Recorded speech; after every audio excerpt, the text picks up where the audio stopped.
27, 2014.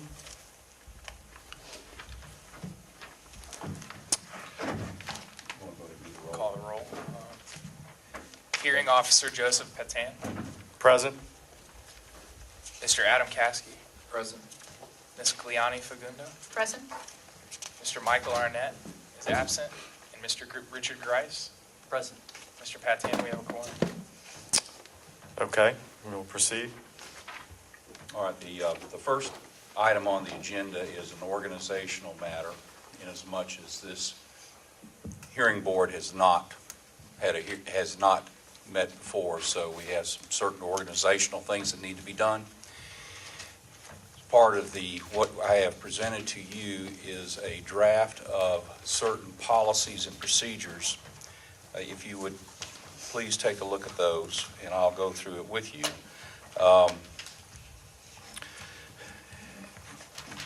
The relevant portions that are here is that to conduct the meeting, you have to have a quorum. You have 5 members of the board, and there are 4 here giving you a quorum, so there needs to be at least 3 people. The other part as the voting goes, and this is a change from what I sent you before, is that it takes a majority of a quorum in order to pass a resolution with regard to this, or to either accept or deny an appeal that's coming before you. You are here to review the decision of an administrative officer that has denied an application for a liquor license. And so in connection with that, you will be hearing evidence from both sides, commencing with the city, who will present its case. And then following that, the actual appellant, Trop Inc., will then be presenting its evidence associated with the question as to the documentation that was submitted. Now, you'll note that what's taking place here is that the actual denial related to an issue of whether or not the license was that was held by the appellant was proper. Also note that in connection with this business, there was another letter that was issued last Friday, which made note to the appellant that, notwithstanding whatever happens here, that the city is unable to issue a license because it violates another code. You will hear that, but you will not be making any decisions relating to that issue. That's for another day for you to come here to hear that before, as far as that evidence is concerned. That's there. So you're here to listen. You're here to listen to what the city is going to present to you as far as their basis for denying the application, as far as the letter in which it was denied, and in turn, you will hear from the appellant, who will give you evidence to the contrary. So in this situation, you're truly just a fact finder that's here. You are in no position to grant any sort of remedy as it relates to granting or directing that a license issue based upon what your findings are. After the presentation of the evidence, then if you so need for me to stand up, I will try to tell you what it is you need to find. Also, there's no requirement that you rule this evening. You can certainly take it under advisement, and each party can provide you with a written brief or a written analysis as far as what they had spoke to you about for purposes of your ruling. However, I would suggest that if should you do that and choose not to do it this evening, then you do it within 5 business days, so that we can go ahead and get a determination on this matter that's here. Going back to the rules and procedures, it talks about the hearing officer. If the hearing officer isn't here and you have a quorum, then you can elect another person to be the presiding officer in the stead of the hearing officer. And these hearings only take place at such time that there's an appeal from an administrative decision relating to the issuance of a license, or it can also relate to matters in which the police department or the chief denies a license to a server or any other sort of type issue that may be there. So really, you've got two departments in the city. You have the finance department, which the director of which is Bonnie, and she is the one who denied this license because all the licensing goes through her group. However, you may also have hearings as a result of a denial or an action of the police department, the police chief, on a similar type item other than the issuance of a license that may be there. What will occur is that in this situation, Bonnie will present to you certain documents and what she has found, and then Mr. Scott Berkhold, who is also an attorney for the city with regard to the matter involving Trop Inc., will actually be giving you the legal argument. And then after that, the attorney for Trop Inc. will then be making its presentation with that. There will be an opportunity for rebuttal if you wish. If after Mr. Valens gives his argument, Mr. Berkholz may wish to rebut. If he does, then Mr. Valens should also have the opportunity to rebut what Mr. Berkholz has to say. So those are the procedures. You all have any questions? Okay, before you start your hearing, we need a motion in order to approve the adoption of these policies and procedures. Motion that we approve the policies and procedures. I second the motion. All in favor? Aye. Aye.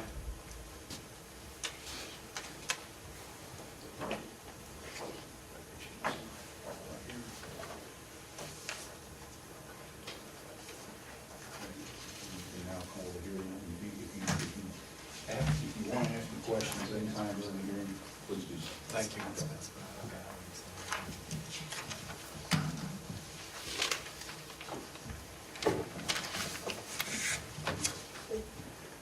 Okay, let's proceed with the matter of the appeal by Terry Gallardi, trustee for Jack Gallardi for Trop Inc., of the denial by the city of Brookhaven to issue a 2014 liquor license. Good evening. I'm Bonnie Klein, the Finance Director for the City of Brookhaven. What I wanted to do is just give you a little chronology of some of the events that have got us to this point. Last year in 2013, the Trop Inc. Got a license from DeKalb County, which virtually all the alcohol serving entities did, because we weren't a city until the middle of December. So what they're renewing now is really a first license with the city. On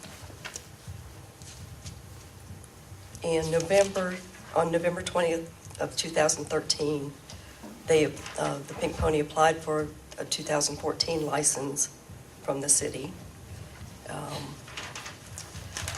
And at that point, one of the requirements for having a license from the city is that you also have a state license to serve alcohol. And at that point, on December 23rd, we sent out a denial letter because we found that in our opinion, that the state license was not proper. It had a person on it that was not actually even alive. So we didn't think that, we didn't want to issue the city license knowing that the state license wasn't valid. On the same day we mailed that letter, December 23rd, the state DeKalb County Court came back and upheld the city's position that our sexually oriented business ordinance was constitutional. So at that point, all right, let me make sure I've got the right dates here. Let's see. On December 31st, 2013, the attorney for the Pink Pony filed an appeal of the December 23rd letter. And then last Friday, on January 24th, we sent the final letter, which was that we were denying it based on our ordinance prohibits us from issuing a license to a sexually oriented business. So, and that leads us to today. And then I'm going to, Mr. Burkholder will talk the legal. Thank you. Any questions?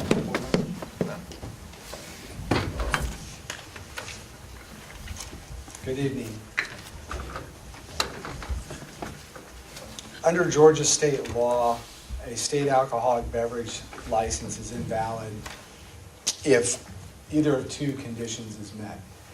It's invalid under Department of Revenue Regulation 560-2-2-0.2 subsection 4, licensing qualifications.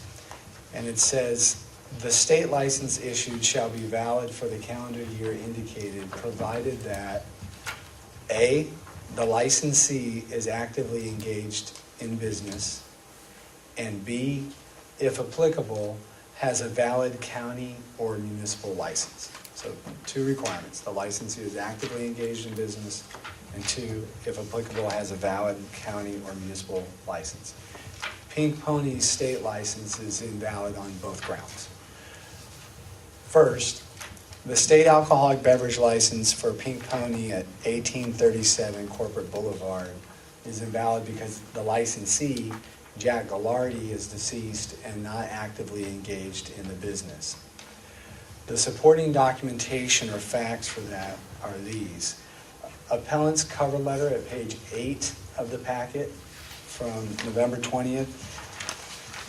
The cover letter with the city license application states that Mr. Jack Glianny is the license holder for this business.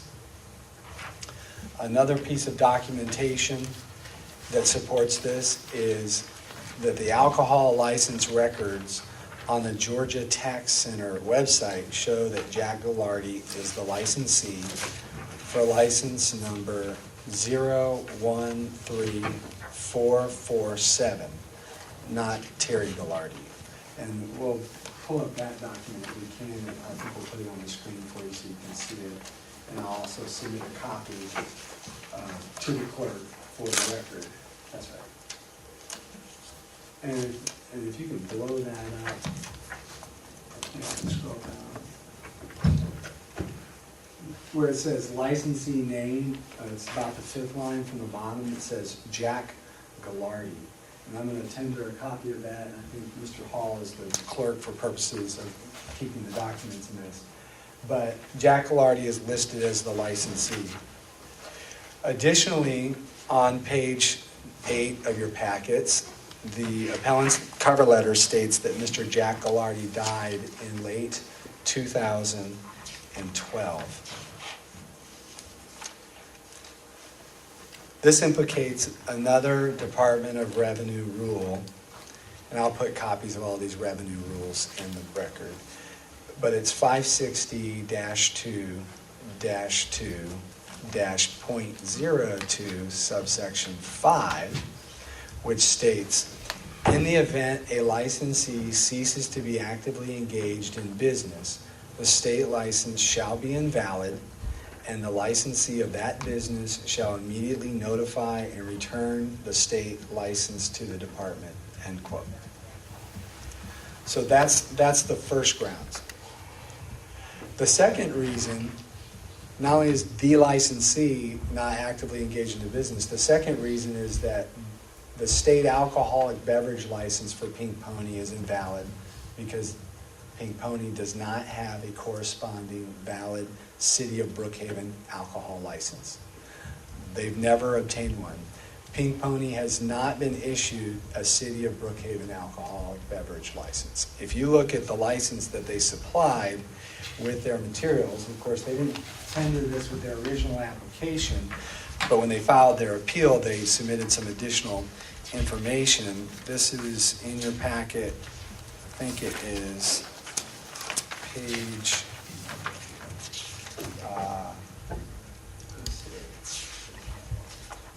page 52 of your packet.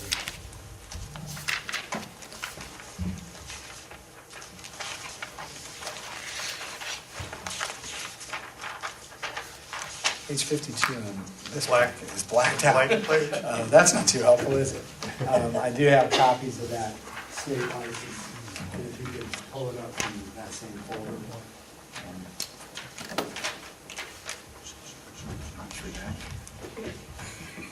That's a serious reaction. State license.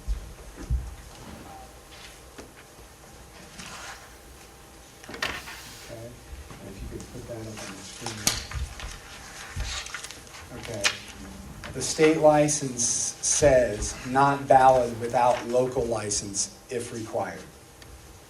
And then if you look down about 2 lines and you go to the right, it says local license issued by City, Brookhaven.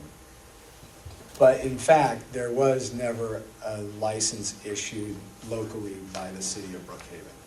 So that document's actually not true, and there is a requirement of a local liquor license, but one has never been issued to this establishment. Brookhaven, That's the state license that's we're the looking state at? Okay, license. okay. That's the state license you're looking at, correct. And they submitted that on December 31st for the first time with their appeal packet. That's issued by the state. That was That's issued issued by to the the state. Pink Pony Trop Inc. by the state. That's correct. For 2014. That's correct. That's correct. But the state doesn't verify, other than what you have right there. I don't know if it was part of the application process that they said Brookhaven had issued a city license, but the Department of Revenue rule that I put up at the beginning makes it clear that they have to have a local license for the state license to be valid. If you go to licensing qualifications. No. Yeah, licensing qualifications. That's not it, sorry. But don't you have to get the state license before you get the city license? You actually have to have both. It's a potential chicken and the egg problem, but you actually have to have both licenses. I don't know if the process is you have to tell the state that you were issued a city license, because that's what appears to be the case on this application. But if you communicate, if you read the regulations, they have to have the active engagement in the business by the licensee. And then the second thing they have to do is they have to have a valid municipal license if one's been issued. And Mr. Berghold, for other businesses that were in the city of Brookhaven, when the transfer happened, did they get a city of Brookhaven license, or were they able to just keep the one from DeKalb County for purposes of the state license? Ms. Klein might be able to address that. I may have to You can report address it. Nathan. You can- Everybody else has got a valid license. I had a DeKalb. Right. Okay. So the answer to the question. Go ahead and speak into here. Yeah, speaking to the mic. Let me get that. Okay, go ahead. Can you repeat the question again? I'm You sorry. need to come to the microphone. Please, yeah, come. So we're discussing whether the 2013 license is valid based on the fact, or the 2014 state license, on the fact that it says local licensee issued by City of Brookhaven. I know there was a transition period where most of the businesses in the area had 2013 license. Did they obtain the City of Brookhaven license to get the 2014 license? Or did they transfer, were they able to obtain the state license based on the 2013 county license? Will you go stand up? Do you know the answer to that? Identify yourself. Your name. Yeah, I'm Nathan Holder, the revenue manager for the city. Though, going back, 2013 licenses were issued by DeKalb County. They were not issued by us. We received a database from DeKalb of all the establishments in our area, and we cross-referenced that with the owners to make sure that who had applied is still the current owner. So when we received the applications, they fill out the renewal, and then we've issued it. So I don't know if that answers your question, but Now, I'm trying to figure out who the businesses within the area of the Right. city identified as a local licensee issued by, for purposes of the 2014 licenses, reapplication or application of the license. right, we cross-referenced with the state to make sure they have both.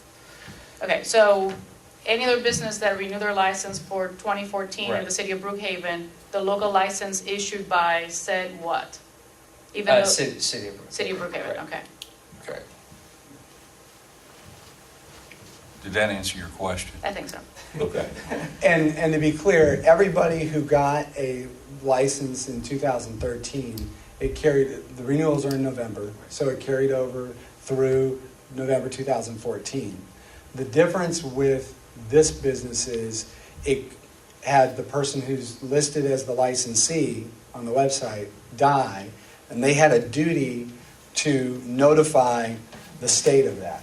They have a requirement legally under the department's revenue rules to notify the state. It's a separate revenue rule that I include in the record, but it's 560-2-2.10 subsection 5. Requires an alcoholic beverage licensee to, quote, notify the commissioner in writing concurrently with A, any change to an answer or personnel statement made on an application for a license which is either pending or approved must be timely reported as an amendment to the application, end quote. And none of the state documents reveal any notification to the State Department that Jack Ghilardi is deceased as of a year and 2 months ago. Now, can you point in the license for the state where Mr. Ghilardi's name is? 'Cause I don't see him listed as the licensee.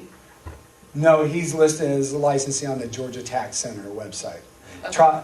You can have a corporate license, but the process is you have an individual. They just are not going to issue a corporate license without an individual. An individual goes through the background checks and is vetted by the state and has that process. When that individual died, they never even notified the state that he was deceased, and they've said in their cover letter that Ms. Terry Ghilardi, trustee for Jack Ghilardi / Trop Inc., is the license holder. That was their initial cover letter on November 20th, page 8 of your packet, and that's just not true. Terry Ghilardi is nowhere to be found on any of these documents at the state level. She hasn't gone through the background procedures that are required at the state level, and so that's not a true statement. Terry Ghilardi is not the license holder for this. She may be the trustee of a corporate entity or her father's estate, but she's not, according to the Department of Revenue, the license holder on this application. That was not a true statement. You'll have your You'll have chance. your opportunity. But is this the actual state license? Yes, it is. Okay. What did it say in 2013? I don't know. It would have been, I mean, was It the would've been- licensee Trop Inc.? I would assume that the listing of the licensee, license authorized below, I would assume it would look like this, except perhaps local license issued by would have been DeKalb County. Is that correct? Yeah. That's right. Is there any dispute that this is the 2014 state license? No. There's No, the question is whether that license is valid. Because under the state law, for that license to be valid, of course, they issue tens of thousands of these, and they don't, it's an honor system. They don't vet, they don't go out and make sure everybody's still living. They don't go through that process. So that's why it's a reciprocal relationship between the state and the local government. They have to have a valid local license for the state license to be valid, even if they're issued one. They don't come and check and make sure, they don't go through the background check process or make sure that the person who got that several years ago is still alive. But here's the second reason. Number one, the licensee is Jack Ghilardi, according to some of their submissions. They say it's Terry Ghilardi. That's not the case. That wasn't a true statement because she's not the license holder. She may be some relationship to Trop Inc., but she hasn't gone through the background process. The second reason, and perhaps the more significant, is in their appeal documents, they don't ask you just to reverse or make findings that Ms. Klein's determination that the state license was invalid is incorrect. They actually ask at the end of their appeal for a form of relief, and that is that you would order the issuance of the 2014 license. And as Ms. Klein mentioned, immediately after the letter went out saying you don't have a valid state license, we obtained a judgment from the DeKalb County Superior Court upholding not only the city's. Rejected this. This is not before, we just got this 3 days ago, and this is totally outside the scope of this body. I agree, Counselor, that the January 24th letter is not subject for this hearing board. We're focused on the initial denial. That's true, but I will say they asked for a form of relief in their appeal. No, they asked for a form of relief in their appeal, which is that you would order the issuance of a license, which the ordinance prohibits, because the section 4-50C says a sexually oriented business may not be granted a Brookhaven alcoholic beverage license. December 23rd. Counselor, I'm arguing- Counselor, at the beginning of this hearing, we talked about what this board has the authority to do, and it was to hear appeals. It wasn't to grant relief. So that's not relevant. If they're not going to purpose. argue that you should grant the relief of issuing a license, then I will leave it to our submissions on the documents. Counselor, are you arguing that the board doesn't have authority to affirm or deny that the city acted within the law? That this board does not have that jurisdiction? No, I think the board has the jurisdiction Okay. to determine whether Ms. Klein's finding as to the validity of the state license was correct or incorrect. Okay. Just not to issue a license, order the issuance Okay. of a license. Can I ask a question, either you or maybe Mr. Holder can answer? Has the city of Brookhaven denied an alcohol license since its formation? I don't know how that's relevant to, other than the Pink Pony? Has the city denied an alcohol license that's come up for renewal? I don't know. No. Besides this one, no. None. Does the city follow the same process of investigation for every applicant to renew their alcohol license? Yes, to the extent that every applicant is subject to the same laws, but sexually oriented businesses are subject to a different to a law. Irrelevant. Okay. For example, let me give you an example. I don't understand. Go ahead. It's separate from this. Let's say someone saw a renewal of an alcohol license, but they changed their location.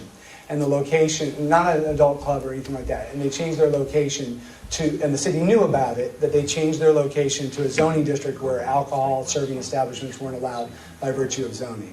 Well, then that would trigger something special because of location, but everybody's treated the same in the sense that all the laws and codes in Brookhaven are looked to see if they comply with those codes. Go ahead. Is your line of inquiry that is it this board's function to look behind the validity of the issuance of the state license? Or is that what? Yes. Does the city look behind the validity of every state license if it's a condition Okay. of approval for the city? I'm not saying that's appropriate or not. I just want to make sure I understood the line of inquiry. Thank you. Because I think Mr. Adams said we will agree that this is the license issued by the state. That's right. But your code and the initial letter that went on December 23rd, section 4-46B of the Brookhaven Code says that a city license is not valid without a current valid state license. Do we have any authority or any grounds in which we can deem a state license that we do not regulate invalid? Yes. Yes. And that authority is not only in section 4-46B, but also in the State Department of Revenue regulations. Our code says they have to have a valid state license or they can't get a city license. The state law says, as a condition right there, not valid without local license if the local license is required. So yes, you can look at that. That's What's right. troubling me about this is it seems to me that there's got to be a lot of businesses in the city of Brookhaven that were in very similar circumstance. And when they went to get the city license, they had their state license, but they didn't have their city license yet.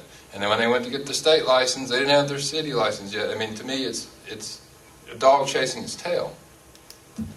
I can't Again, that's not the issue before this board of whether everybody else was treated fairly, and apparently whether, no, seriously, because I feel like I was, and it's okay.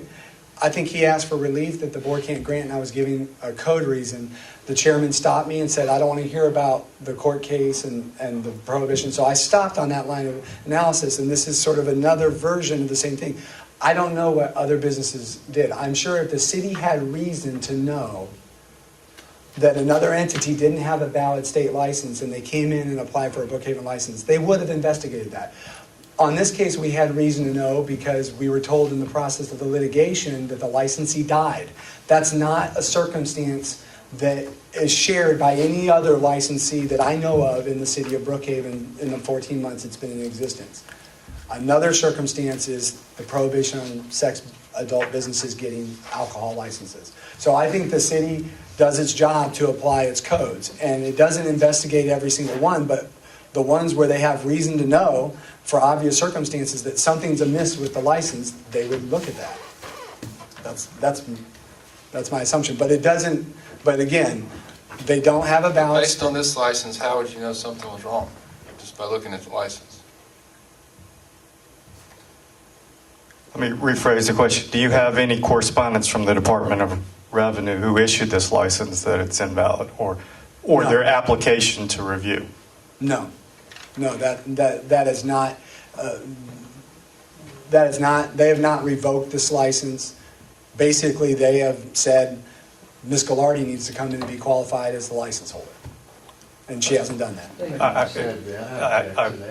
I agree. Are you saying, do you have some communication from the state that says? We communicated with the state. They did not say. Has the state sent a letter to the Trop Inc. or Ms. Glianny saying that? No, not that I know of, that the state Has license there- is valid. So you told Glianny earlier that this hearing board has authority to overrule a state license. So with that, is there some evidence that we can rely on, that you can present us, that shows that the state issued an invalid license? Yes, and it's the Department of Revenue rule that says for a state license to be valid, you have to have a city license. Tennessee lawyer advising. I'm a Georgia lawyer. Thank you. Yeah, I've been sworn in the state court, the Court of Appeals, just Okay. for this case. So I've been Gentlemen. admitted to the Georgia bar fully. So the short answer is no. I don't have a document from the State Okay. Department of Revenue that says that the license is valid. I'm making a legal argument based on the state statutes and regulations that say that not valid without local license. There's a condition for that license. Yes, it was issued. We don't have something from the state, but the fact of the matter is they cannot get a license from the city of Brookhaven under an alcohol code provision that was upheld by the DeKalb County Superior Court. So they cannot get that relief. And the local license, was not issued by the city of Brookhaven. Let me ask you a question about that you just said about the local license being issued by Brookhaven. Earlier, you started, I think, talking about the whole chicken and the egg argument, and That's we right. interrupted you. How should they have gone about getting the state license without a city of Brookhaven for 2014? You said that both the state one requires that they have a local one, the local one requires to have a state one. So what would have been the right procedure for them to get it? It wouldn't have mattered because they can't get a license. Why? I don't understand that. How? What's the procedure that the city suggests the defendant follow? Not applying for a license as long as it operates a sexually oriented business at the But forget, if it Okay. didn't. Forget that. If it wasn't a sexually oriented business? Right, how do you solve this conundrum of gotta have a state license to get a local license, and I gotta get a local license to get a state license? How do you approach that? I think the statute was not written for the idea of this where a new city comes into being in the process. Obviously, that transition creates complications that were probably not intended 40 years ago or whenever they drafted these statutes. But I think the way that you do it is you follow the Department of Revenue regulation that says when there's a change in the personnel statement, you go through the process, you notify the state, You get the person who is going to be the new licensee, the natural person. That's not the question we're asking. I'm sorry, I'll try to Okay, go clarify ahead. it for you. Yes. Let's say, for purposes of the question that we're asking, that they had a valid licensee. Let's say that Ms. Gallardi Okay. could take the license. The question we're Right. asking is, how were they supposed to go about getting the state license or the city license without having the other, when one is not valid without the other?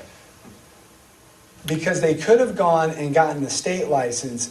It's not a precondition situation, it's a situation of this. They don't, see, the state didn't say, show us your Brookhaven license to get the 2014 state license. The state issued the 2014 license, but put, as it does on every single state license, this is not valid without a local license if it's required. So what the licensee would have done, if they're not an adult business and they don't have the death in the family situation, they go get the state license, they come to the city of Brookhaven, and they get the city license. And who would they identify as a licensee, or the local license issued by? At the local level, they would identify Trump Inc. No, where it says local license issued by Oh. City of Brookhaven? Yes, because when they came for 2014, it would have been an application to the city of Brookhaven Okay. that they would have filed. And they would have, if they didn't have the death in the family and that person was still alive, and if put aside the whole adult business issue, they would have gotten both. Okay, so, taking aside the death issue, That's, if they had done exactly what they did without the debt issue, the fact that it's saying City of Brookhaven and they did not have the City of Brookhaven at the time would have been okay because eventually they would have gotten the City of Brookhaven license? that's right. Okay. That's right. And it's not like a two-step. There's no mandate in the statute that you go to one first versus the other. It's just that if at any point in time, one of them is not valid, or you don't have one, if it's required, because not all cities require liquor licensing, then the state license is not valid. Right. And there are multiple reasons why we contend the state license is valid. The death issue, the adult business issue. And the reason given was not valid. After that, new material came in, and that is, see our state license that we got for 2014. And we came back and said, well, you knew the same day that you received this letter of denial, you received the court's opinion upholding the other, and you've known about it from the But beginning. that's not before us. That's not right. before us. It's That's not right. relevant to this. That's right, and it's not, it would, let me be clear, it would only be before you if he gets up here and says, order them to give you a license, give us a license, because that Well, is. let's wait and give him an Yeah, opportunity. that's the before relief we they do that. asked for. So what I'm submitting is, as far as documentation, is the tax center website. I am submitting a copy of, I will submit the Department of Revenue rules that I've cited to you in my legal argument. And then I may need to submit, and you already have the January 24 letter, so that will be part of it as well. And then I may need to submit one other document based on what Mr. Valines submits. And that is according to what he told me he was going to submit. So, Would you happen to have the Georgia law or regulation that says that for purposes of the state liquor license laws, Yes. the licensee has to be a person as opposed to a corporation? No, a corporation can be licensed, but if they are, they make a natural person go through the background checks. And do you have the Georgia law or I can- regulation that I says can that it get- has to be a person, I and can- if the I can- person passes I can get- away, okay. I can get that for you.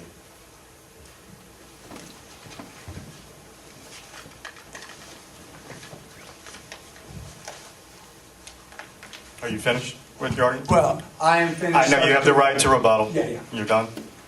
Please, board. I'm Aubrey Valines on behalf of Trump Inc., doing business as the Pink Pony, Terry Gallardi, JEG Family Estate. And let me just assert some of the legal procedural issues that I need to go through first, and I apologize almost for having to do that.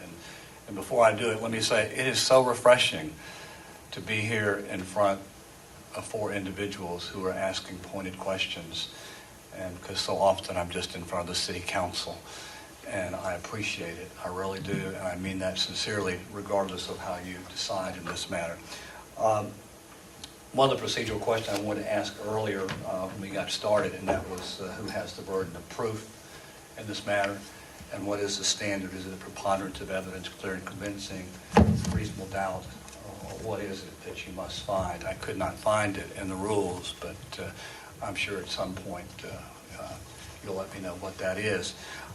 In order to preserve my constitutional arguments, which I can raise here, but I'm not going to argue here, I simply wanted to submit the complaint with the exhibits that we had filed in the court. And again, I'm not going to argue them. I just want to preserve them for later in the writ of certiorari. So I don't know who I can submit that to. That's Exhibit 1. I provided that to counsel, and they have looked at that. I think you've identified the problem, but I want to go a little bit farther, and I'll use this exhibit. You had Ms. Klein coming up there, and everybody kind of backpedaled very quickly, so I may call them for purposes of cross-examination, and said that the license was DeKalb County in 213. Is that correct? That's correct. That's correct. So we were correct. It was 213. We didn't put City of Brookhaven on that. The state did. We applied with our DeKalb County license like everybody else did, right? Isn't that right, Daniel? Nathaniel? That's right. Okay, we're in agreement with that. So it's the DeKalb license, not the Brookhaven. If you look at this, you're going to see the licensee authorizes below licensee, Trop Inc. Trop Inc. is the licensee. When you look at the Brookhaven application, the licensee is not the corporate person, it's the individual, Terry Glianny. It's going to be true of every person that did this looking for an alcohol license in Brookhaven. You're going to have an individual that is named on the Brookhaven, and then you're going to have Trop Inc. on the state. And I'm going to put in our application in a minute, you can see that. Now let me tell you what that does. That means everybody who's got an alcohol license is in the same boat as us, except they got theirs renewed. They got theirs renewed. You heard Mr. Curry say that you can, I guess, take this under advisement and look at it. You could go back and look at all the alcohol application for licenses, and you will see there'll be an individual names, and then you'll see the licensee will be in the corporate name. But you'll see we're the only one being singled out. Now, why is that? Therein lies the rub, and I think you identified that very quickly. I'm going to also show you what has been identified as D2. It is already up there. And that's simply our state alcohol license.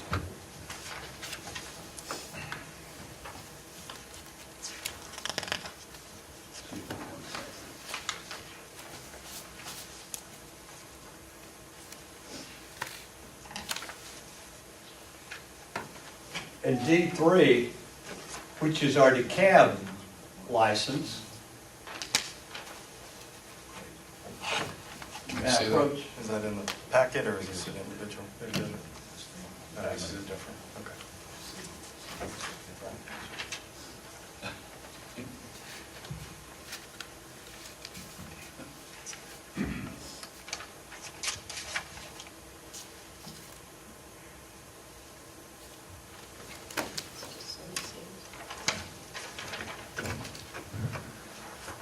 And D4, which I've given to council, was our appeal with a very specific letter. It looked like we were trying to deceive them. I want you to look at this letter under Exhibit A. We explained and basically asked for direction, and I'll read it into the record. There was no deception there. Enclosed herewith, please find the 2014 alcohol license renewal application with supporting documentation. The purpose of this letter is to seek clarification and advise the city regarding licensee for Trop Inc. DBA Pink Pony. Mr. Jack Glianny, who is a license holder for his business, died in late 2012. His daughter, Terry Glianny, trustee for Jack Glianny Trop Inc., is the new license holder, although corporate ownership of Pink Pony has not changed. As such, she has completed the 2014 alcohol license renewal and has listed herself as the new licensee. If this is incorrect, or if we need to supplement or change the application, please advise me as soon as possible. How more transparent can I be? But their application, if you go to the next page, says licensee full name, Terry G. Glianny, trustee Jack Glianny. What does the licensee up there say for the state? Trop Inc. Councilor, in the package that we have and that was posted online, what page are we looking at right now in terms of the letter and the attachment showing that she has a state license? If you look at, well, the state license is that up there. That's the same license that I put on there, which is our Exhibit 2. Should be before you. That's our Exhibit 2. And that's license. As I said, the licensee there is under Trop Inc., which is going to be the case of anyone you have. I'll use the Haven, for example. I would assume that the Haven has a license of the individual at the city level or the county level when it was licensed, but probably at the state it has the corporate name. And I would assume that will be consistent. And I'm not picking on the Haven because I love the restaurant, but I mean, I think that's going to be consistent all the way through Brookhaven. The only thing inconsistent is we're the ones that are not getting the license. Yeah, But but have you a look- copy of your 2013 state license anywhere? I think the DeKalb is, that's what I had, but I think I submitted right here. It should This one, be- the Sunday session? Yes.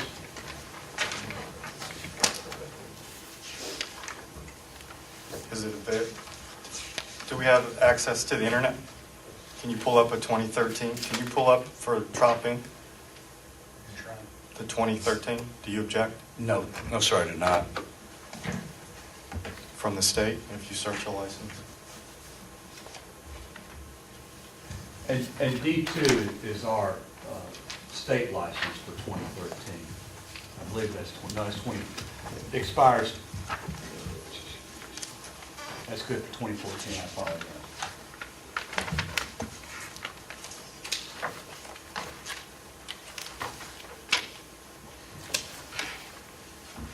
Counsel, you said there was no change in ownership. Could you maybe walk us through the chronology there? Because I saw in the exhibit that when Ms.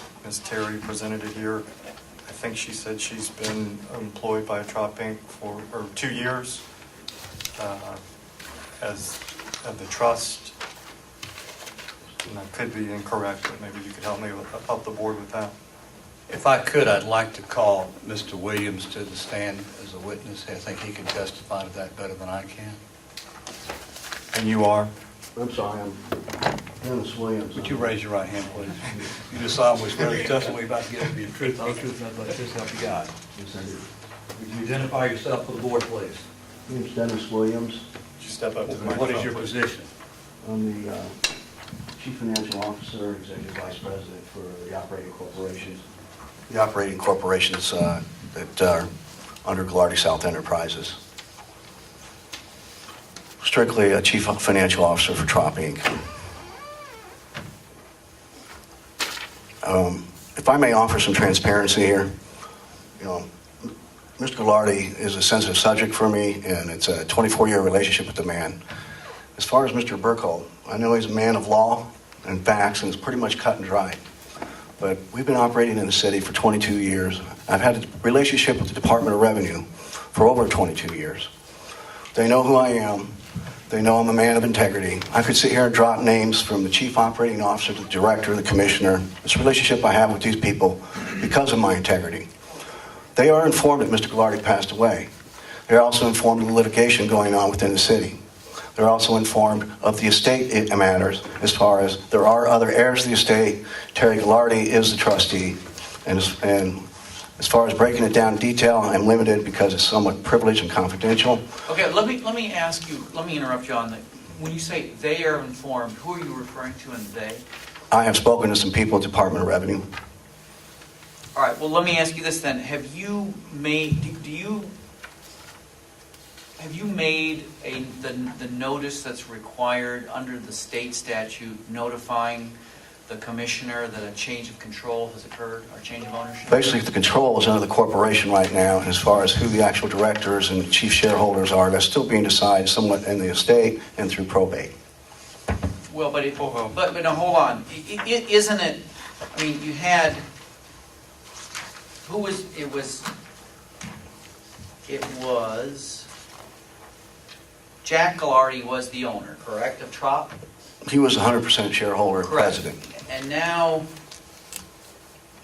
we're not sure maybe who, do we know Well, who the you're owner at- of the Trop Inc. is now? Your application says the owner of Trop Inc. is Terry Ghilardi. She is recognized because she's the trustee right now. She speaks for the estate. Okay, so the question is then, have you made the requisite filing under the state statute notifying the commissioner of a change of ownership? There's been communication, but nothing formal in writing because I have informed them what's going on, and they have informed me that once our position on the litigation, which I can't elaborate on, is pretty much resolved, then the state will act accordingly. So isn't it fair to conclude, though, then, that whatever the reasons, you're currently in violation of the state statute? No, we're not. They have been notified, and it is a Trump corporation, as Attorney Wise has illustrated. The corporation is the actual licensee. Therein lies the rub. See, you've got the city that licenses the person, and you've got the state that puts the corporation. We think we are in compliance with that. And in the case of Brookhaven / DeKalb, and as they've just said, you can't overlook. In 2013, Brookhaven and DeKalb were the same as far as liquor licenses, or somewhat interchangeable. And if you go back and look at those who had liquor licenses, that's what you will see. And again, I think that you may need to look at it, but if you go back and pull all those licenses for liquor that are in Brookhaven or DeKalb. I'm going to object because none of that's before you tonight. It is For the same reason. It is before What us. everybody else did is not here. No, The it is. facts of this application are. Yeah, selective enforcement is always before you. And to say that we're not here to find if you're being treated fairly or not, to make that statement. That's a constitutional argument that this body doesn't have jurisdiction to entertain. I think it's even less and more than a constitutional argument. Counselor, do you have any evidence that there have been other entities within the city that have had a similar situation as the one here who has been granted the license in order to be talking about the selective treatment? Well, I did look at Monty's today, which used to be Zuffies and used to be Fuzzies, and now it's Monty's. And I noticed that their name on the Brookhaven license was different than what it is on the state, and I will be happy to submit that into evidence. And I can testify that I got that from Monty today. And I would also, again, as Mr. Curry said, you have the right to inquire. I suggest you inquire everybody that is licensed at Brookhaven and see how they're licensed at the state, and you're going to find it's different. You do have that power. Well, and let me ask you a question since your witness was talking about the change in ownership, and I'm struggling still with the whole question as to whether the state license really goes only as to a corporation, or must it have an individual responsible that goes through the process of the background like the city argued? Would the Trop Inc. be changing that corporate representative for purposes of the state license anytime soon? Does it have to? I can't answer that question fairly. I know we're licensed just as Trop Inc. at the state. Whether or not we need to officially change that, but we're licensed as Trop Inc., not as Terry Ghilardi, not as Jack Ghilardi, not as the JEG Family Trust. Is there an individual identified for purposes of the state license as a corporate representative? I would defer to Mr. Williams on that because all I know is what's in the In this form. case, it would be me, and then look at the corporate registry as far as the officers for the Secretary of State's office. So if we call the Georgia or the state agency responsible for this You can license? go online and find out who the corporate officers are. Corrected me if I'm wrong, but in your application, as I read this, when it lists the Trop Inc. in your application, and it's a corporate name, the officers are listed. Terry Ghilardi, President, CEO. Vice President, CFO, Dennis Williams. So, Terry Ghilardi's ownership is listed as 100%. that's how it is recognized at this point, yes, sir. Okay. I thought you said she was a trustee of the estate of As Mr. a Ghilardi. trustee, she's recognized as basically the owner at this time. She controls the estate. She controls the estate, 100% of it. She is the trustee for beneficiaries that we don't know about. Well, she, yes, there's no Yes, sir. beneficiary. Yes, sir, that's correct. Exactly. But she controls those decisions. And Right, no, right.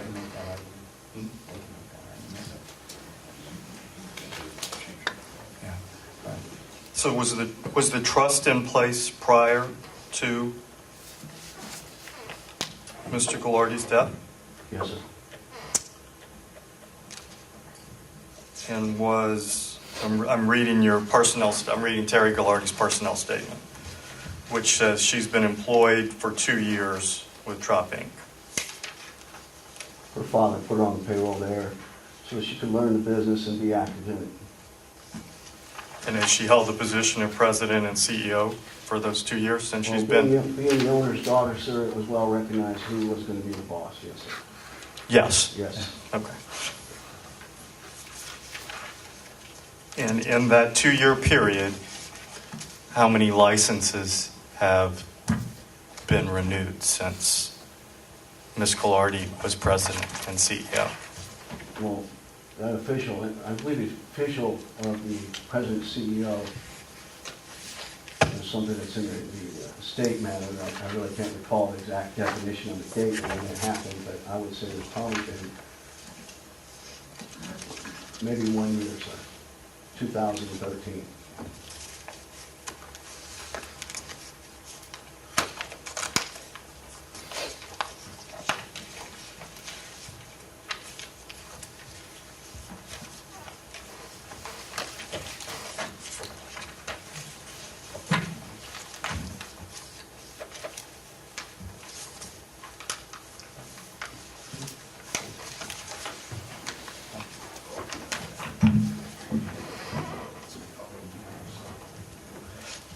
Mr. Williams, you mentioned that you have had communication with the Department of Revenue Yes, sir.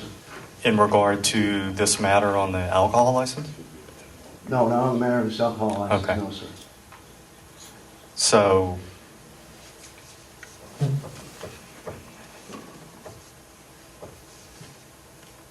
it would be possible to get something from the Department of Revenue verifying the alcohol license from the state? You can contact the Department of Revenue, sir. I was going to ask him to ask if you have a valid license, and without the valid license, I Yes, submitted. that's a valid 2014 license. As Exhibit 2 and. The one we've seen put in Exhibit 2 order? and- Yes, sir, that is Yes. a valid license. Yes. And just to, and Exhibit, if I may, please. Sure. Exhibit 3, can you identify that as a? That was our 2013 DeKalb County Sunday sales and privilege license. Right. And Exhibit 4 would have been the application you made with all those documents. Yes, it is. Councilor, can you address the argument that the city presented in terms of you requesting a remedy that we're not empowered to give you? It appears under the appeal, you're not asking that we revoke or that we reverse what the city said in terms of the license not being valid, and therefore, or the state license not being valid, and that's what the reasons for the denial of the city license. But here you requested that the license be issued. If I could, hang on 1 second, let me refer to that, if you could give me those prayers, I think I gave you my last copy. Sure, the word for petitioner, have you met the required, oh, you have them, okay. If you look at the second page, man, my catch-all, maybe my savior, is such other relief this board deems appropriate and just. If you can't give me a remedy I've asked for, then we would definitely ask you to reverse their denial of our license, and I think that would cover it. And I was honestly and candidly not aware that you could not grant our license. I'm not going to come before you lie, but 3 would allow that. And again, I will be happy to submit Exhibit 5 and 6, which is my only evidence that is done by someone else different at the state and the city level. But as Mr. Curry, extremely competent counsel, along with Scott, said, you have the right to inquire further, and you can see what this city is doing. and you will see that the cab was good in 213 for everybody, and you will see that they are licensed as individual names at the city level, and licensed with corporate names at the state level, and you will see that we're the only one who was denied a license based upon that basis. Any questions about council for the board? I think I've submitted all the exhibits that I have. If you have them, or they have them. I think we have them. Thank you so much. Okay. City, rebuttal?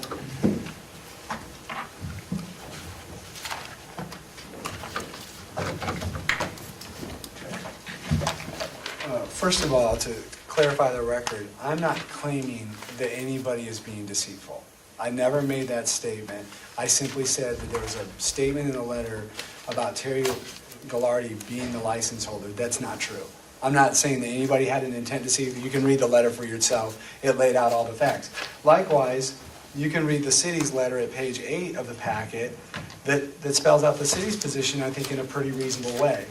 It says the application states that Terry Glianny is the license holder, but the Georgia Department of Revenue's Alcohol Licensing Division advises, this is Valda Brown, she is a supervisor in the Alcohol Licensing Division of the DOR, that neither Terry Glianny nor Dennis Williams is the licensee, that they're not listed on the documents, the state license documents, and that the department was not informed of the passing of Jack Glianny. Because a city license would not be valid without a current state license, see BRookhaven Code Section 4-46B, the application is denied without prejudice to refiling after the state license issue is corrected. So they could have gone and gone through the vetting and put Terry Glianny on the documents and gone through that process. That's not what happened. They instead appealed and came here. Is that in the record anywhere? Yes, that's page 8 of the packet. No, Georgia, what was the lady's name? Valda Brown. I don't see that. No, it was just Stated in the- summarized in the letter that what we said, the Georgia Department of Revenue Alcohol Licensing Division advises that neither one of these individuals are on the documents. Do you have a letter or a screenshot or something showing that the licensee for purposes of the state license Only is the- Jack Glianny? Only the state, that was our first exhibit, which was the state tax documents that we put up on the screen there. Do we have it in our package?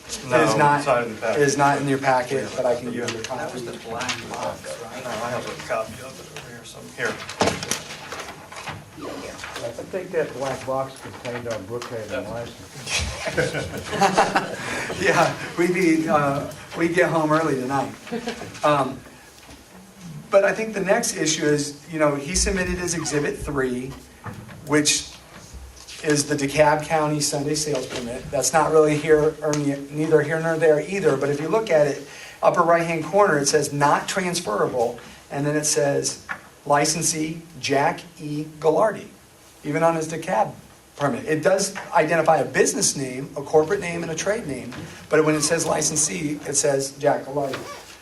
I'm going to maintain my objection to, talking about what Brookhaven did in all these other cases and go look at the other files, because the real issue here is the state license valid? And the gentlewoman asked me to identify the code, so I'm going to submit this as part of our exhibits, and this will be Exhibit 5, but this is the revenue provision that I cited before that says the state license issued shall be valid for the calendar year indicated, provided that, 1, the licensee is actively engaged in business, and 2, if applicable, has a valid county or municipal license.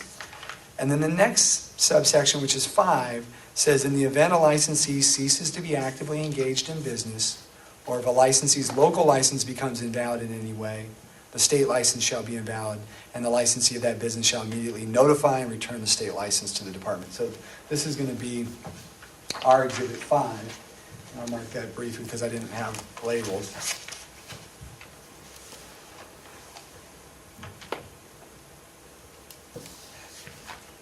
The next thing is the provision referenced by the board member about the duty of the licensee to, quote, notify the commissioner in writing concurrently with, this is 562.210 sub 5. A, any change to an answer or personnel statement made on an application for a license, which is either pending or approved, this would be one that was approved, must be timely reported as amendment to the application. Mr. Williams testified that he made no formal in writing documentation to the Department of Revenue as to this issue. Subsection 5D of that same provision, 562.210, says D, any substantial change in or agreement in principle, whether written or not, to change the conduct or ownership interest of any licensed business. So I think the documentation that's already in the record shows that there was a change of 100% shareholder to a different 100% shareholder due to Mr. Gliardi's untimely passing. So that I'm putting in as City's Exhibit 6.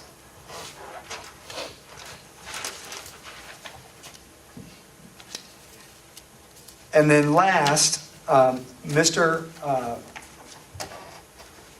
Valines came up and he submitted a complaint that was filed in the court, and he said, I don't want to argue it. The actual complaint. And basically, for purposes of our documentation, and I'm not going to argue it either because I agree that it's not the appropriate venue, our Exhibit 4 is the order granting the court the judgment on the pleadings, dismissing the entire case and upholding that other provision that we're not going to talk about. So, okay, so I'm going to put that in the record. It's just sort of covering my bases. He's raising a constitutional challenge. The court's already ruled on the constitutional challenge and rejected it. And then finally, I'm also going to submit another Department of Revenue regulation, which is 560-2-17-0.05 as City's Exhibit 7, which says, using the Georgia Tax Center, which is the one that lists Mr. Gliardi as the licensee, accessible through the department's website, and it gives the URL, an individual must apply for an alcohol license for the calendar year and annually renew the license. So it says that. Subsection 2 of that regulation says, no alcohol license application will be granted where it would lead to a violation of local ordinances or is in contradiction with any department regulations or other laws of the state of Georgia. And that's our Exhibit 7. Counselor, can you clarify for me? Yes. Which is actually the state agency that issues the state alcohol license? It's the Department of Revenue, and then they have an alcohol licensing division. Got it. So, Counselor, yes. so would the city agree that if the license that Trop Inc. has now Yes. is valid, if that's a valid license, then the city license would be valid and renewed? No way. Because it can never be valid. That's fine. If the license is valid, if the state license is valid, Okay? and the defendant files an application and has a valid state license, is there a reason why they wouldn't get a city license? Unfortunately, I cannot indulge your hypothetical because, and here's why, I'm not being a smart aleck. I'm being really serious. When you say, if the state license is valid, but as you saw up on the screen for most of the evening, if you don't have a local license, the state license is not valid. And no alcohol... Well, we're trying to figure out one has to be right, and you mentioned the chicken and egg. We have to decide which one is which. So if we assume that the state license is valid, ignore that it's this defendant for any other defendant, would the city issue a license? No. No. Because they can't, because the state license can never be valid because of this regulation, 560-2-1705. No alcohol license will be granted where it would lead to a violation of local ordinances. That's exactly what would happen because our local ordinance in Brookhaven prohibits the issuance of an alcohol beverage license under Chapter 4 to a sexually oriented business. So I know you didn't want to get into it, but your question necessarily raises that. But let's just, we're getting a little bit academic, but assume for the moment that the business is not a sexual business. Okay. Business of a sexual nature. Okay, Assume that away. okay. And that wasn't part of his question. Correct. So, Assume that away. So Okay. it's nothing to do with that. right. Then what is the answer to the question that if the board finds that the Georgia license, or let's assume is a valid license, a valid Okay. state license, and we're assuming away the sexual nature of the business, would then the city agree that the city should issue the license?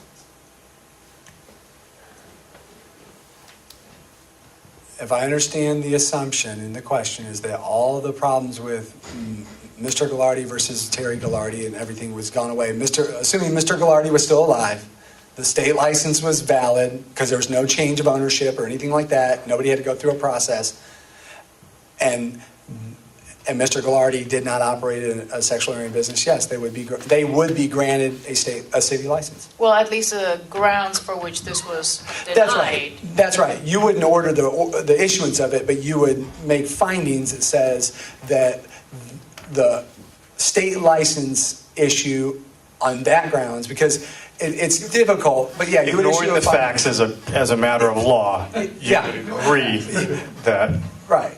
You would valid state license. You would make findings that say the finance director erred in finding that the state license was invalid. But the problem that this whole regulatory scheme engenders is that the state sort of by virtue encompasses all local ordinances, because if there's any reason that it's not valid under the local ordinance, the state license is not valid. Correct. So yeah, but if it's Mr. Gliardi's alive and he's not operating an adult business, yes, he would have a valid license and the city would issue him one at the local I level. understand. Yep, Thank you. thank you. Thank you. Please, the board, this is about the process. Whom that much is given, much is expected. And the process here is, and everyone seems to agree on this fact, that in 2013 there were DeKalb licenses. And there was a DeKalb license for the Pink Pony. And then in 2014 we go to Brookhaven licenses. I think we have agreed with that. But therein lies the rub, because we can't get it. To make it more difficult, they got up and said, well, you had to apply for a renewal license, but it really wasn't a renewal license because this was the first time you did it, everybody. Because the first other license was with DeKalb, even though this is a renewal. So if we want to talk about splitting hairs, that gets kind of strange. I don't think we should lose focus on why we didn't get a license. We didn't get a license because they said we didn't have a valid Georgia license. We had a valid Georgia license. Read those regs closely. It talks about amendment to an application. This wasn't an application. We had a license. They talk about change in ownership interest, volumes and volumes of litigation as to if there's a change in ownership when it goes from someone dying to a trust. There definitely not is a change of ownership when it has Trop Inc. at the state license, because that's who owned it. That's who owns everything. Trop Inc. owns it. Trop Inc. owns it. I cannot overemphasize the importance of you looking at the process, how people are licensed at the local level at Brookhaven, which was DeKalb, what name is on that license, and what name is on the state license. Reverse what they did. Let us fight it out. They say the court's rule. The court had rules. We're in the Supreme Court now. We've filed the Supreme Court. We're not going to have, this is not going to be resolved for a while. And now if I hope we don't have to end up with a writ of certiorari from this board to the DeKalb board, and hope we don't have to come back and then appeal the second letter they gave us, and then do the same thing and cost Brookhaven even hundreds of thousands of more dollars. But this has not been decided. Let the courts resolve all that fight. We don't have a license because we're the Pink Pony. That's why we don't have a license. It's not because we don't have a valid state license. We don't have a license because we're the Pink Pony. This has all got tied in with the same fight. You know, you don't have the other business establishments who have different names on their state license as opposed to their local license. Councilor, Up can here. you address the code section from Department of Revenue? If you can indulge me for a second.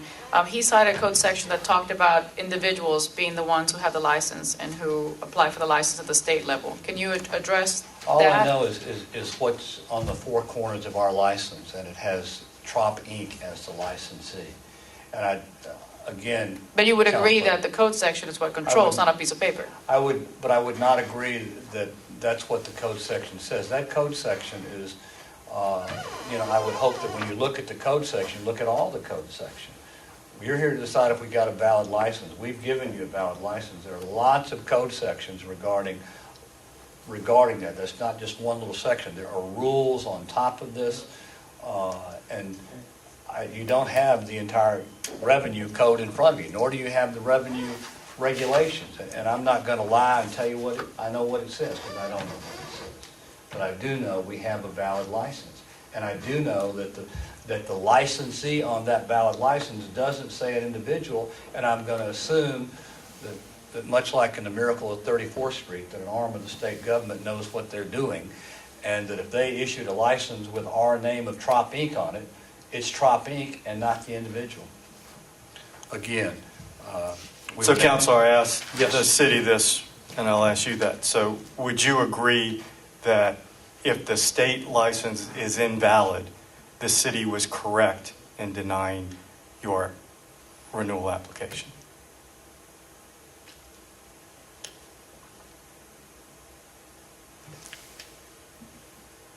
If we don't have a valid state license, then we don't have a valid Brookhaven license. I would assume that would be correct. And we say we do have a valid state license. And we say that you look at the four corners of what's on that license, then they can go back and say we shouldn't have it. You should invalidate our license. You should repeal our license. You should take it back. You should tear it up. But we have a valid state license. Thank you. I think I've submitted all my exhibits. I think you have everything. I think you have 5 and 6 there as well.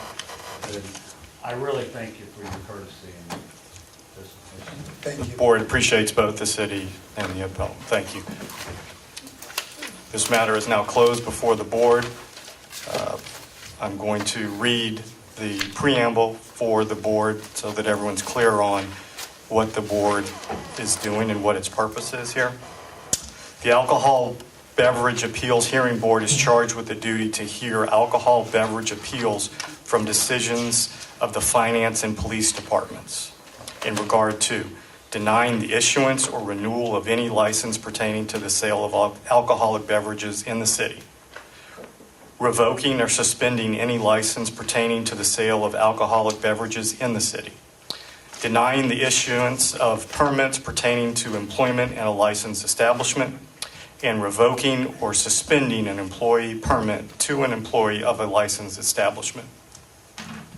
Decisions of the Alcohol Beverage Appeals Hearing Board are forwarded to the relevant issuing department at the conclusion of the hearing, and the issuing department will notify the appellant of the actions of the Alcohol Beverage Appeals Hearing Board. Final decisions of the Alcohol Beverage Appeals Hearing Board may be appealed by petitioning the Superior Court of DeKalb County within 30 days after the decision is rendered.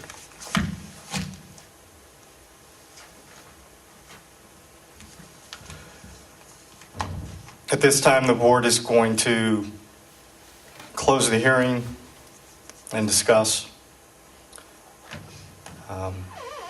Mr. Curry, a question for you. The appellant brought it up at the beginning of, is there a standard of review that the board is restricted to? None, as far as the ordinance is concerned. I would, now that the hearing is closed, then you're not to receive any more testimony or receive any more documents. You should not ask any more questions. However, you can, among the four of you, can deliberate in this public hearing now to determine whether or not, you want to go ahead and make your decision this evening, or whether or not you wish to defer that decision and consult at a later time. Okay. The deliberations, are they public? If you do the deliberations here, they will be public. Okay, my recommendation would be is that you would make them public, and if you decide to deliberate at another time, then come back and we'll reconvene so that you can publicly discuss what your decision is.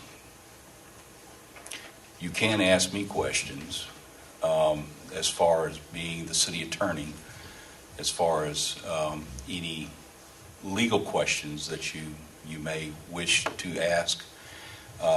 My duty would be to, in deference to both parties, is not to provide any position or give you any influence associated with what I would advise you of, but I would be able to advise you of any legal issues that you may have.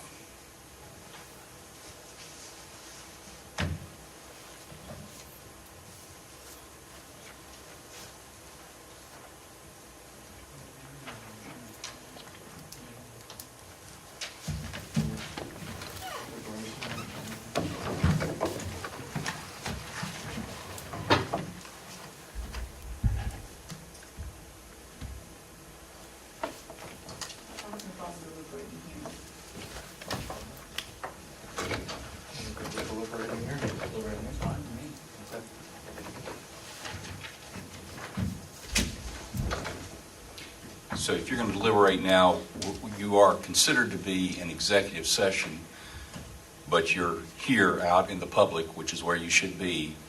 But whatever you may deliberate, then the public cannot comment on what you're deliberating about. So make sure, when that takes place. In other words, you're deliberating among yourselves, you're deliberating within the public. However, anything they say, they will be out of order. I'm not sure I understood.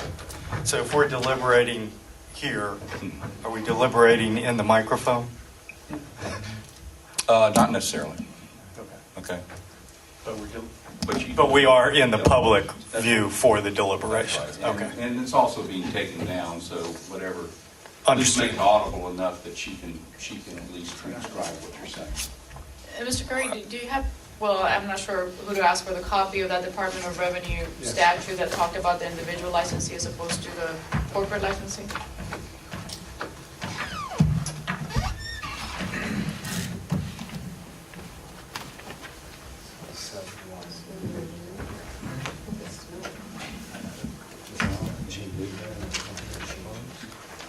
What?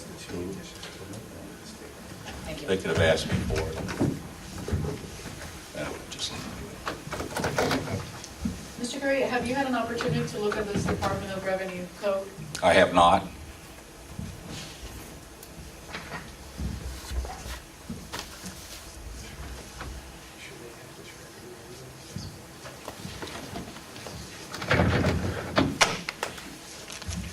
Do they not have this? These are also constitutional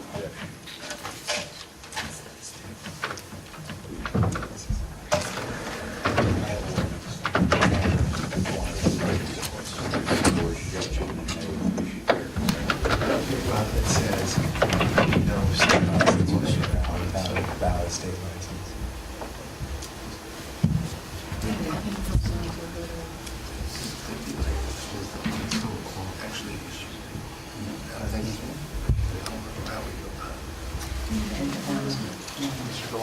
Yes, sir. I'm missing Grice before. I'm missing your exhibit. Okay. And so long as you are doing the purchase, that the city will find you for the that the state, may buy them up on this guy. Now, it is. The one is the guy files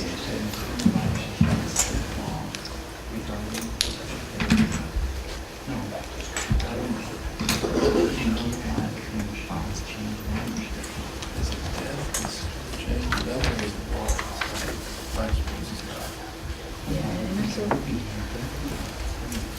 Oh, yeah. I'm sorry. What you didn't express.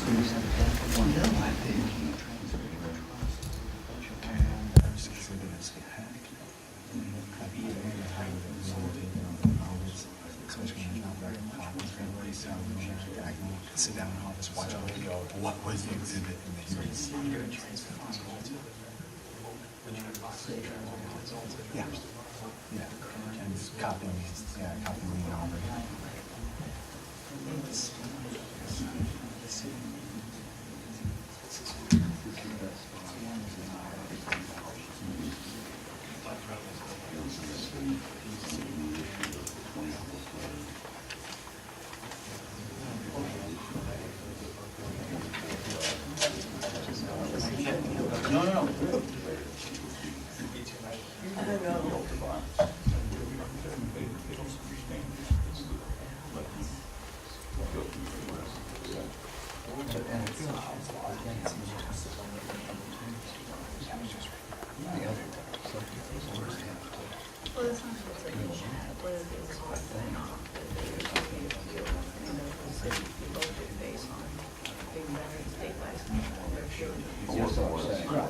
So even though that was interesting to get to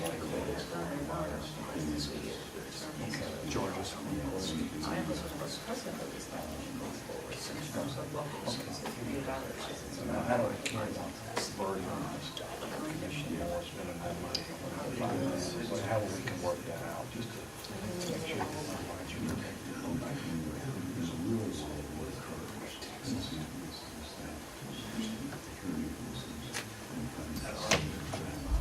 Yeah.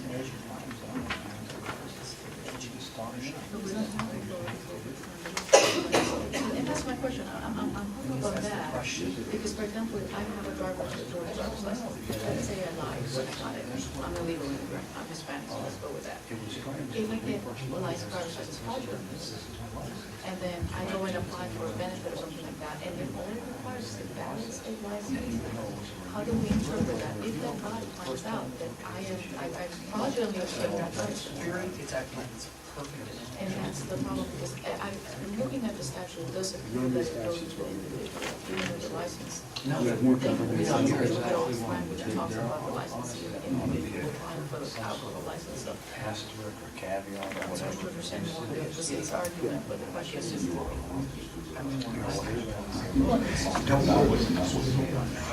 This is like a. I thought it was in the. I will say that.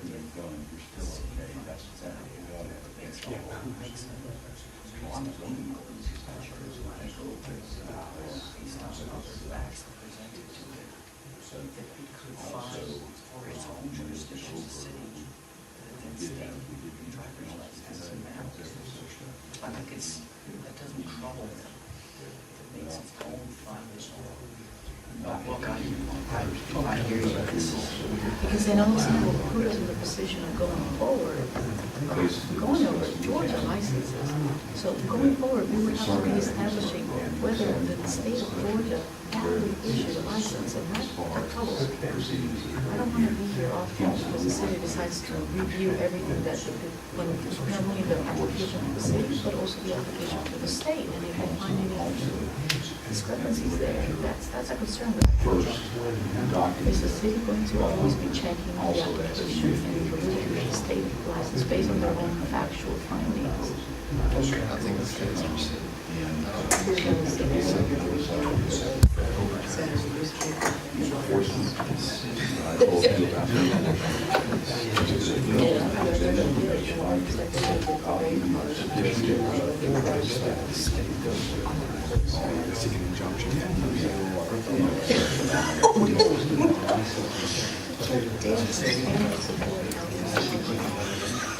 Well, I think there are non-enforcement,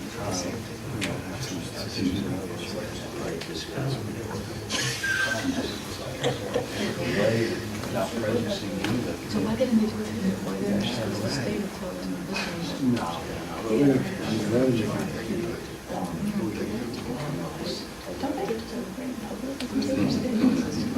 no, it's just production. It's going to, that's why it's, yeah. So,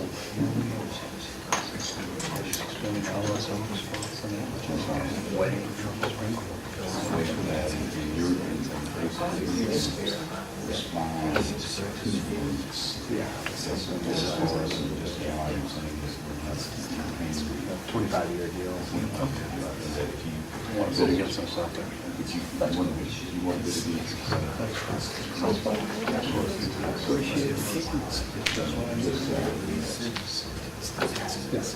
In my words, you would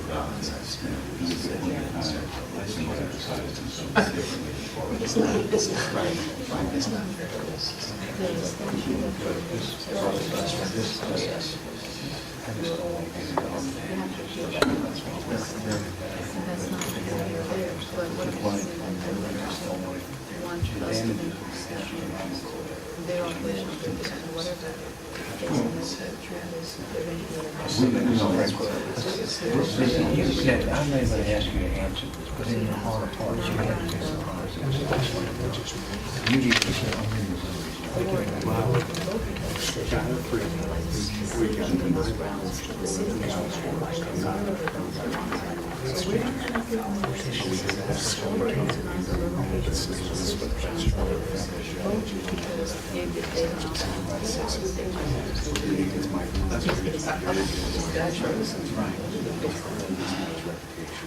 And it was revoked without prejudice.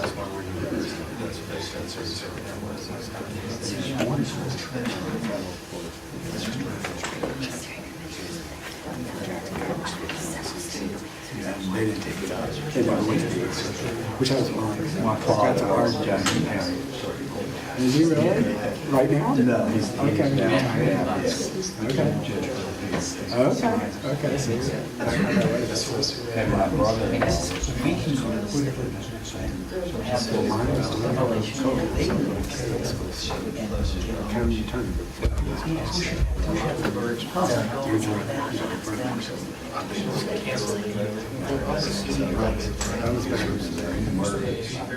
No, I mean the big stuff. Serious.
Tracks, but we thought we'd get something quick before.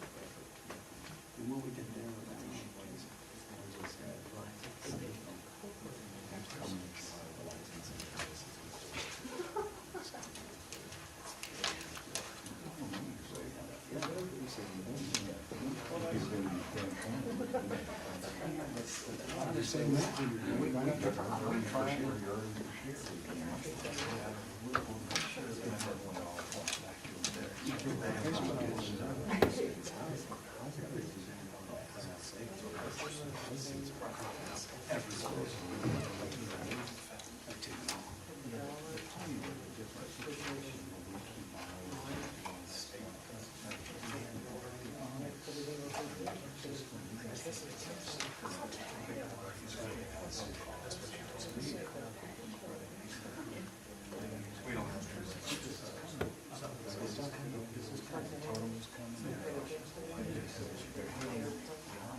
That's all I want. There's some evidence that the license goes to the licensee individuals.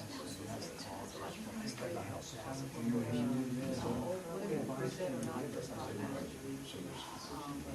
The city rules, our rules does not say find out, find out if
That's true.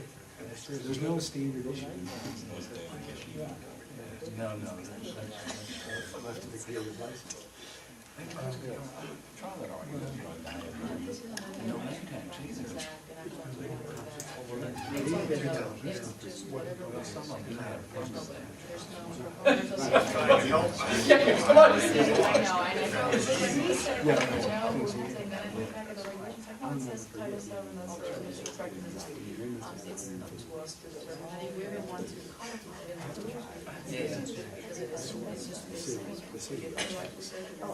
mean, the list of salmon checks.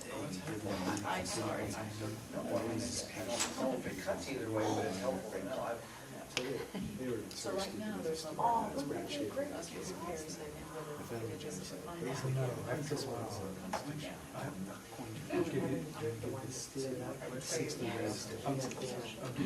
Unbelievable.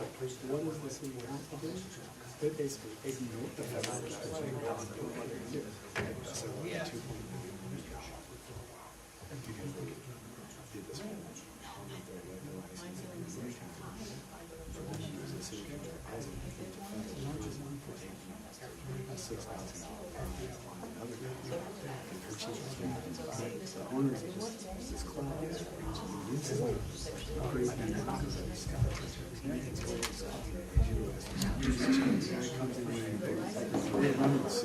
Gravy stains on it. And he says, I mean, they have one wire. They're called the settlement. And you wonder why we control it sometimes. I'm like, maybe we still read for 2,000 bucks. Glad to get out.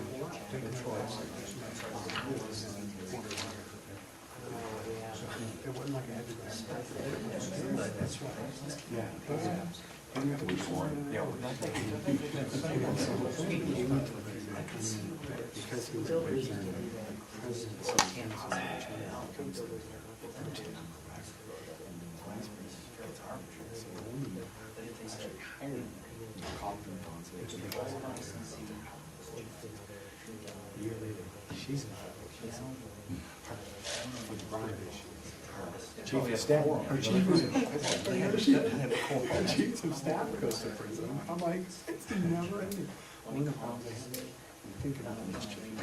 The city council met every day of the week. 5 days a week, they had city council. There were a full-time city council, 8 staff of the city. It was unbelievable. How could you function with committees and committees and committees? You needed a cabinet. It's enough. I mean, the universities go bankrupt. And you knew that $350 million worth of creditors had $350 million.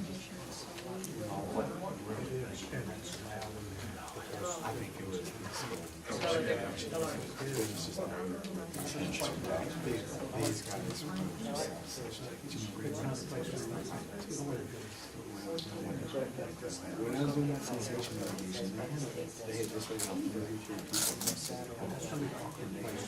Parachute package for people.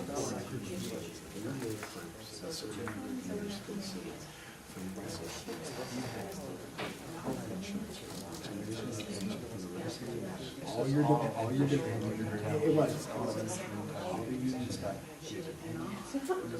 they were, cleaning teeth for reinsurance, all kind of stuff. It was crazy. And they basically said, you can't leave this. And that's why the bankruptcy judge said this thing where the unions get paid. The city's not solving the fix. They're all new. Which is kind of, they solve it.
Mr. Curry,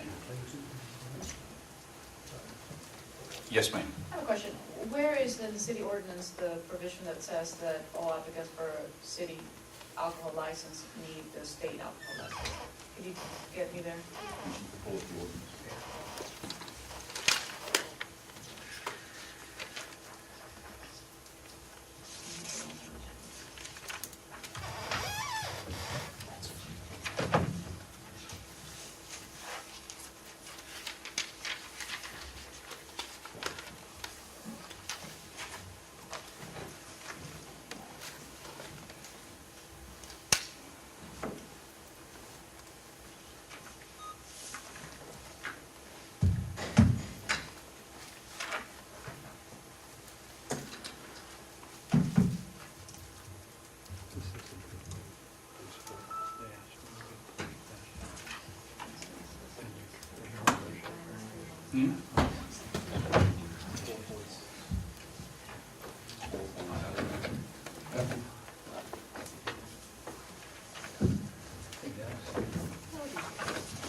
We found it.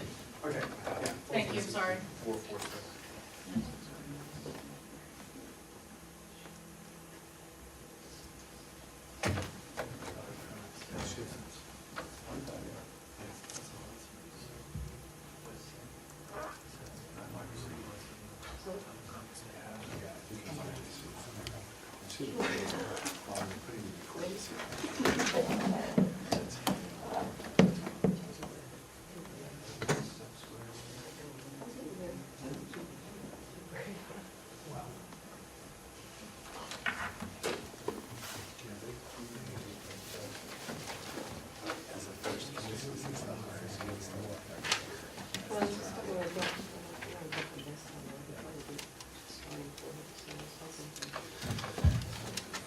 Would you like me to, you see what, would you like me to comment on that?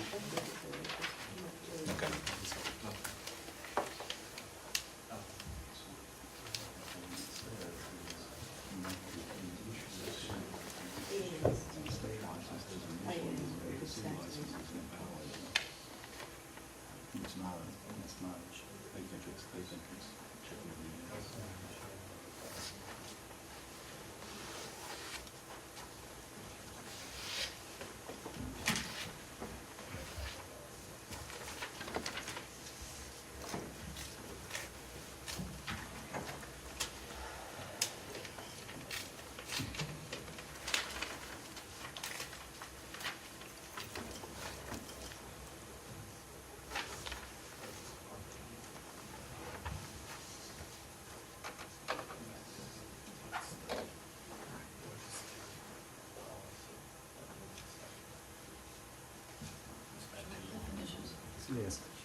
Mr. Curry, could you go over the voting procedures again, please, for us? And procedures of votes, please. Right. It requires a majority, it will require a vote of 3 in order to fine for the appellant.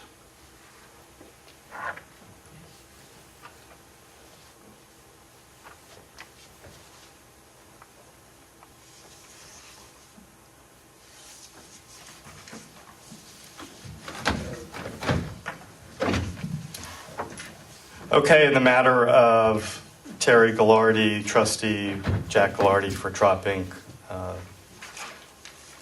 the board is faced with the question whether to affirm the city's decision not to grant Terry Ghilardi and Trop Inc. a renewed alcohol license for 2014.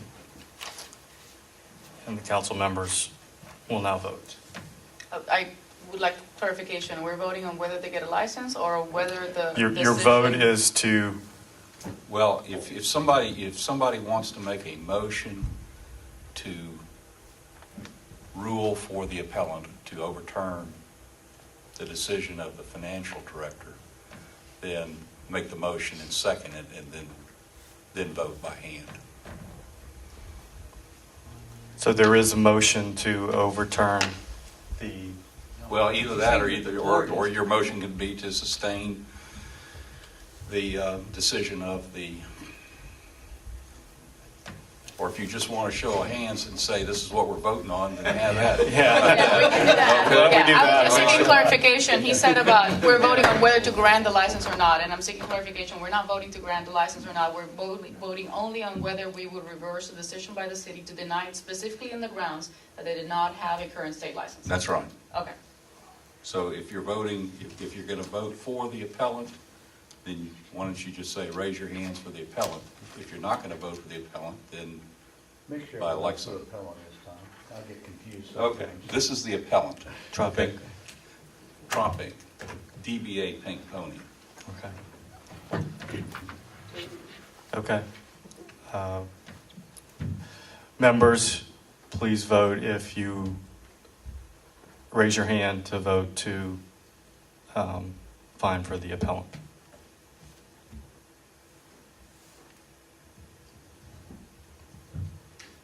You don't have the required number, so You should stay on the record that it was 2-2, because It was 2-2. the record can't see the show of hands. okay. Well, I'm not sure what Okay. Okay, you Please also- raise your hand if you vote to affirm the finance department's decision to deny the license. Okay.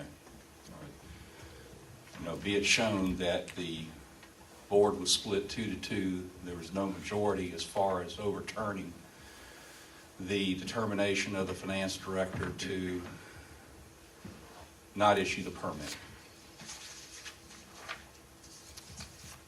And you can adjourn the meeting. The meeting is adjourned.